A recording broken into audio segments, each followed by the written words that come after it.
ትዳሬን በግልጽ በማሳየት ይሄ ሁሉ ነገር ተበላሁ በቃ ባሌን ተበላሁለች በእኔው በገዛ ሚዜዎቼ ተበላሁለች በገዛ ሚዜዎቼ ባሌን አማገጡብኛለች የሴት ጓደኞቻችሁን ሴቶች ባካል ወደ ቤት ስታመጡ ባህሪዎቻቸውን የምታቋቸው ከሆነ አታምጧቸው ቅጅ ምትል ባላችሁን ፈተና ውስጥ የምትከት ከሆነች እዛው ጠንቀረ ትበል ባልሽ ነው ጓደኛሽ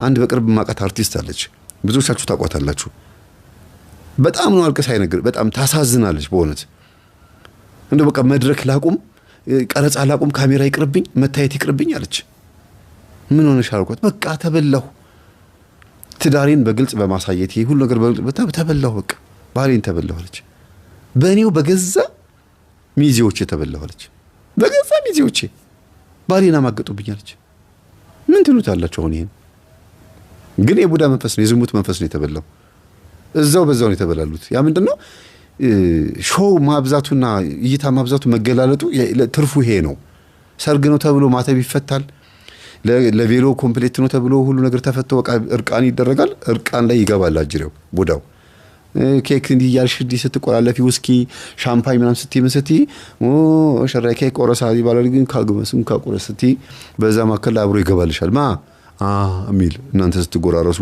ከህዝቡ ማከል ማተብ ብታረጊ ግን የለም ቅባ ቅዱስ አይነሽን ተቀብተሽ ሻዶሽን ከምትቀቢ ቡዳ የሚጠራ አጋንንት የሚጠራ ሻዶ ከምትቀቢ ቅባ ቅዱስሽን ተቀብተሽ ብትወጪ አምስቱን የስሜት ዋሳቶችን ተቀብተሽ ለዚህ እኮ ነው የቁርባን ጋብቻ ደስ የሚለው ምንም ኮስሞቲክስ ነገር የለውም አንዳንድ ጊዜ አንዳንድ ቦታዎች ላይ እናያለን እንጂ በቃ እኮ እምነት ተቀብተው መሄድ ነው በቅዱስ ቁርባን ታትመሽ ነው የምትወጪው ቡዳው አይነካሽ ምንም አይነት ልክፍት የለውም ከዛ በኋላ ህዝብ ፊት ድፎሽንም ቆረሽ አምባሻ ኬክም ቆረሽ ምንም አርሽ በቃ ዞሮ በሰላም ወደ ቤትሽ ትገቢያለሽ ከዛ በኋላ ደግሞ ባለመቆረባቸው ትዳራቸው ሊበተን ይችል ይሆናል እንጂ በጣም ብዙ የሆነ ቅዱስ ቁርባን ነው አስተማማኝ ዋስትና አለው ማለት ነው እዛ ጋር ስትሄዱ ግን ማተብ ያደረጉ ሙሽሮች በጣም ጥቂት ናቸው ወንዱ ምናልባት ማተብ ይኖራል ለምን ወንዱን ማተብ የሚያስበጥስ ልብስ አይደለም የሚለብሰው ሴቷ ግን ተገላልጣ ነው ደረቷ የምትታየው እስቲ የሰርግ ድምተኛው ስንት አይነት ሰው እንደሚመጣዩት አይኑ ላይ ኩል የደፈደፈች አይኗ ላይ ስንት አይነት የቡዳ መንፈስ ያለባቸው ይመጣሉ የዝሙት መንፈስ ያለባቸው ይመጣሉ ምቀኛ ይኖራል በማግባቷ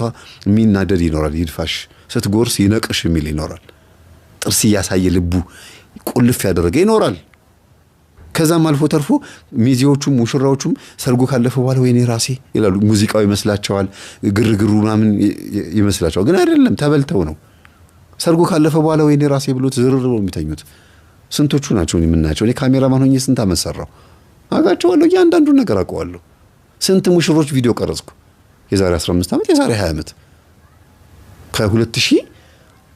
ከ2003 ዓመተ ምህረት በፊት እንዳለ ህይወቴ ሰርግ በመስራት ነው በጣም ብዙ ሰርጎችን ሰርቻለሁ አብዛኞቹ ይታመማሉ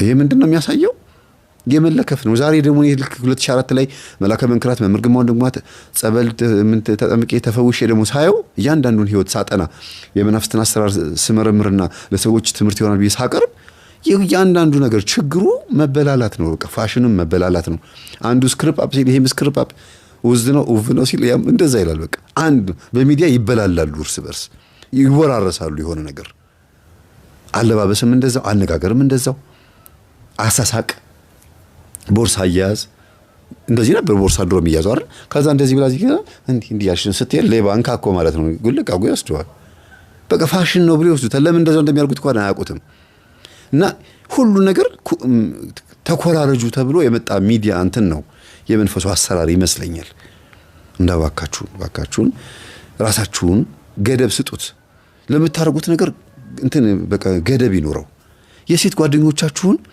ሴቶች ባካል ወደ ቤት ስታመጡ ባህሪዎቻቸውን የምታቋቸው ከሆነ አታምጧቸው ቅጅ ምትል ባላችሁን ፈተና ውስጥ የምትከት ከሆነች እዛው ጠንቀረ ትበል ባልሽ ነው ጓደኛሽ በእናቱ ሴት ነው በቃ ባልሽ ይሻልሻል እህቶችሽ ካሉ እህቶችሽ ይምጡ ችግር የለውም ዘመድ ይሻላል አንዳንዴ ጓደኛ ከማምጣት አንተም ከሆነ ጓደኛ ወንድ ጓደኛ አታምጣ ካመጣህም ደግሞ የምታቀው የተመሰገነ ጸባይ ያለው ከሆነ የሚያስብላችሁ በጣም ለእናንተ የሚቆረቆር ከሆነ ሰየው እግዚአብሔር ያምጣው ችግር የለውም እሱም ራሱ አይቅርባችሁ ግን ገደብና እንትን ይኖረው ወሰን ይኖረው ማለት ነው የመጀመሪያ ጓደኛሞች እናንተ ሁለታችሁ ብቻ ናችሁ የመጀመሪያ ዋናዎቹ እህትና ወንድም እናንተ ናችሁ።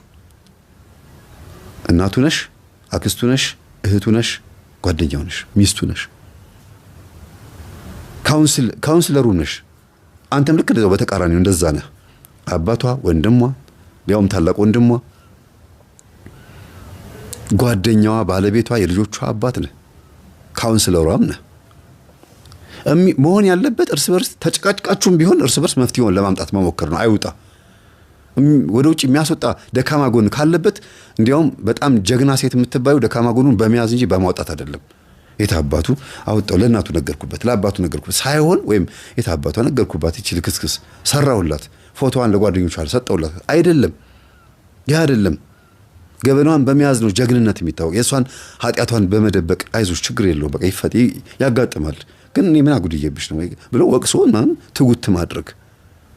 የተሸከመችው ስጋ ነው፣ መልአክ አይደለችም። ለምን ነው አንተን እንድትመስል የምትፈልገው? አንቺ ስለምንድን ነው የግዴታ ባል ስለሆነ አባት ስለሆነ ብቻ ያን ነገር ብቻ እንዲጠብቅ የምትፈልጊው? በቃ አንቺን እንዲንከባከብሽ የምትፈልጊው ነገር እንዲገዛልሽ ምናምን ካልቻለ አቅም የለውም ማለት ነው አይደለም። እንዳንቺ ስጋ የተሸከመ ሰው ነው። አይምሮ ባንቺ መጠን ነው። ምናልባትም ካንቺ በታች ሆኖብሽ ልታገኙት ቻለሽ። አይምሮ ያንን ከፍ ማድረግ ነው፣ ያንን መንከባከብ ነው። ማንኪያ ላይ ያለ እንቁላል ማለት እኮ ነው። ባል ማለት ወይ ሚስት ማለት እኮ ማንኪያ ላይ ያለ እንቁላል ነው። በትክክል ካላችሁ እጅግሽ ተንቀጠቀጠ ይወድቃል፣ ይፈርጣል። እስኪፈለፈል መጠበቅ ማለት ነው። ቁም ነገረኛ እስከሚሆን መጠበቅ ማለት ነው። እና በተቻላችሁ መጠን የመጀመሪያው ትልቁ ሆስፒታልና ትልቁ ካውንስለር ቤታችሁ ነው። ሌላው በዚህ ገጠመኝ መካከል ልነግራችሁ የምችለው ምንድነው? እባካችሁን ሴቶች ሲንግል ማም መሆን አትመኙ። አገባለሁ ከወለድኩ ነው፣ ካልወለድኩኝ በቃ ሲንግል ማም መሆን ነው፣ ልጄን አሳድጋለሁ የሚባል ነገር አቆሙ። አይጠቅማችሁም። እግዚአብሔር እንድታገቡ እንድትወልዱ ፈቅዶላችሁ እንኳን እናንተ ማተብ ያሰራችሁት ፈጣሪን የምትፈሩ እንኳን እናንተ ሃይማኖት አላችሁ ተብላችሁ የምታስቡ ቀርቶ ሃይማኖት የሌላቸውም ወይም ደግሞ እግዚአብሔርን እናመልካለን ብለው አስበው ግን የሚበሉ የሚጠጡ የሚሰክሩ የሚጨብሱ ጭራሽ ቤተክርስቲያን መጥተው የማያውቁ ሰዎች እንኳን ወልደው ይስማሉ፣ ዘርተው ይቀማሉ፣ ሰርተው ያተርፋሉ። ብዙ ተባዙ፣ ምድርን ሙሏት፣ ይቺ ምድር የእናንተ ናት ተብሎ ተፈቅዷል። አንድ ጊዜ ተፈጥሮ ራሷ ፈቅዳለች። ለምንድን ነው ማግባት የማትፈልጉት? ለምንድን ነው አግብታችሁ ትዳራችሁን መያዝ የማትፈልጉት? በጣም በብዙ ትዳሮች የመፍረስ ምልክቱ ሴቶች ጋር ነው ይባላል። ወንዱ ጥፋት አላጠፋም ማለት አይደለም። አያያዝ ባለማወቅ፣ ከእናቶቻችን አለመማር፣ የእናቶቻችን ስልት አለመቀበል፣ ታጋሽ አለመሆን፣ አላፊ አለመሆን፣ መተውን አለማወቅ፣ በጣም ብዙ ነገሮች ትሸወዳላችሁ ሴቶች። ግድ የላችሁም። በጣም ብዙ እህቶች አሁን ተነስተዋል ቲክቶክ ላይ እና ዩቲዩብ ላይ የሚገራርሙ ሴቶችን በደንብ የሚጠልዙ የሚወቅሱ። ያ ማለት ነው እንዳለ ሴት ላይ ጥፋቱ ይደመደማል ሳይሆን ሴት ልጅ እኮ ብልጥ ናት፣ አስተዋይ እኮ ናት። መጽሐፍ ቅዱስ የመሰከረላት እኮ በጣም ብልጥ ናት እኮ። ታዲያ ብልጠቷ ወንድን ለመሸወድና ገንዘብ ለመሰብሰብ ብቻ ነው መሆን ያለበት? ትዳሯን ቀጥ አድርጋ ለመያዝ፣ ሰላም ለመፍጠር፣ ልጆቿን ቀጥ አድርጋ ለማሳደግ ሳይሆንም ብልጠቱ እግዚአብሔር ቤት እንዲመጣስ ብልጠቱ አይሰራም? ተናግሯላ። እንደ እርግብ የዋህ ስትሆኑ እንደ እባብ ደግሞ ብልጥ ሁኑ ብሏል። ስለዚህ የዋህነትም ብልጠትም ለየብቻ አይሆኑም፣ አብረው ነው የሚሆኑት። ብልጥ የምትሆኑት እግዚአብሔር ፊት አይደለም፣ ጠላታችሁና አንዳንድ ወዳጅ ነን የሚሉ የቅርብ ሰዎች ፊት ነው። የዋህ የምትሆኑት እግዚአብሔር ፊት ነው። እና ሊያጣላችሁ የሚመጡ ሰዎች ሲመጡ በፍቅር ሸኟቸው። እንዳወቃችሁባቸው መጨረሻ ላይ ንገሯቸውና ካጠገባችሁ ብን ብሎ ሊጠፋ አድርጓቸው። መጀመሪያ ትዳራችሁንና ቤታችሁን አክብሩ፣ ጸባያችሁን ግሩ። የእናንተ ወደ ባላችሁ ወይ ደግሞ የባሎችን ወደ ሚስታችሁ ይጋባል። መልካም ነገር ሁሉ ጊዜ የመጋባት ባህሪ ያለው